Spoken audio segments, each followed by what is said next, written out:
एक जापानी सैनिक ने बस 82 डिग्री की लाफे शराब की एक घूंट ही भरी थी, लेकिन उसमें से निकली खास खुशबू दीवार के उस पार छिपे शूटर सांग मुन शिन तक पहुंच गई। उसने तुरंत भाप लिया कि दीवार के पीछे कोई छिपा हो सकता है, लेकिन सांग मुन शिन ने जल्दबाजी नहीं की, क्योंकि उसे अच्छी तरह पता था एक टॉप स्नाइपर की असली ताकत होती है धैर्य। अगर वो पहले हमला करता तो न केवल हारता बल्कि खुद को मुश्किल में डाल देता। दुश्मन के सबसे खतरनाक स्नाइपर को मारने के लिए उसे सामने वाले को ही खुद सामने लाना होगा।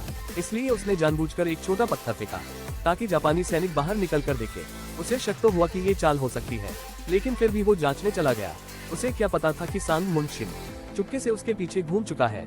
फिर उसने चुपचाप उसका गला रेत दिया। इसके बाद और दुश्मनों को बाहर लाने के लिए सांग मुन शिन ने उसकी लाश को जानबूझकर सड़क के किनारे छोड़ दिया। थोड़ी ही देर में एक और जापानी सैनिक वहां आ पहुंचा। उसने पहले चारों ओर देखा। जब उसे कुछ भी असामान्य नहीं लगा, तब उसने लाश की जांच शुरू की। उसने देखा कि साथी की मौत बिना किसी संघर्ष के हुई है, जिससे वह बुरी तरह डर गया। उसे समझ आ गया कि दुश्मन बहुत ही खतरनाक है। लेकिन अजीब बात यह थी कि वह सैनिक न तो लाश उठाता है, बल्कि उसकी बंदूक से गोलियां निकाल लेता है, फिर लाश को घसीटकर कोने में रख देता है। देखने वालों को लगा कि उसे इंसानियत आ गई है, लेकिन उसने लाश को ढाल बना लिया।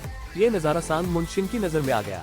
उसने बिना समय गंवाए गोली चला दी, पर जापानी सैनिक बाल बच गया, क्योंकि वह एक मशहूर जादुई तलवार वाला था। रात होते होते अब जापानी भी चालाक हो गए। उन्होंने पत्थर को रस्सी से बांधा और रस्सी का दूसरा सिरा अपने हाथ में रखा। फिर पत्थर को धीरे से फेंका। उसका साथी जमीन से पत्थर उठाता है और उसे खोल देता है। अब दोनों एक ही रस्सी से जुड़े हैं। यह उनकी गुप्त संकेत भाषा बन गई। जैसे ही एक को खतरे का एहसास होता, वह तुरंत रस्सी खींचता और दूसरा स्नाइपर फायर करता।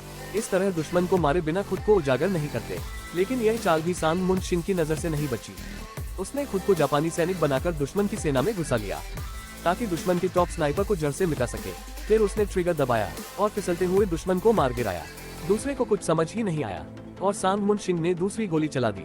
मरने से पहले भी वह जापानी सैनिक नहीं समझ पाया सांग मुन शिन गोली इतनी तेज कैसे चला सकता है।